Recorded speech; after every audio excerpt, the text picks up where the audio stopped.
Years ago, we used to take the tree and bounce it on the ground to get the needles off. But now we bought a commercial shaker, and it gets 4 times as many leaves. What they are is the needles inside the tree don't get the sun, so they're going to turn brown. It's not that the tree is dry, it's just that it doesn't get enough sun. So eventually it will fall off. The best method for the tree, grab the needle, kind of bend it, see if it breaks and snaps, then you don't want that tree. You want a very supple tree. You want it, and you can take your hand and run it up a little, and you might get 1 or 2 needles, but you shouldn't get a handful of needles. Are there other tricks to finding the good tree? Yeah, don't get too close to a tree. When you're picking out a tree, look at the tree from where you're going to look at it in your house. Even when I used to tag thousands of trees, I would never get right up on the tree. I would be like 10, 12 feet away. And you look at the tree and you say, oh, that's beautiful. Okay, let's tag that one. And we used to do it, my wife and I used to walk one side of the row, Ronnie would walk the other side. And I'd say, how's that side? And she'd say, good. Then we'd tag it. So that's like picking a good tree too, or when you're planting a tree, making sure you're looking at it from all sides. Right, yeah, we look at it from at least 2 sides.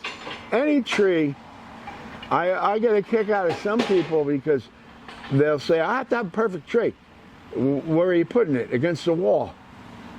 Well, you're not going to see the backside of the tree. So if it has a hole, it's not going to show up. Right. But even in the picture window, the lower half of the tree is below the window, so you don't see it. Yeah. You know, you see when you walk in the room, you see the tree. That's what you want to be able to put up. The way trees are graded also is important because they're premiums and number 1s, number 2s, and number 3s. I've never in my life bought a number 3. Don't ever plan to.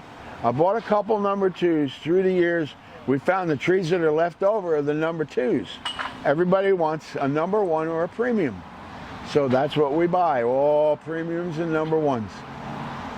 That's an advantage of the pre-order too, right? Right, the pre-order, you get, the big advantage of a pre-order is you get a discount on your tree, you get a free tree bag, and you get to pick your tree. We're not picking it for you.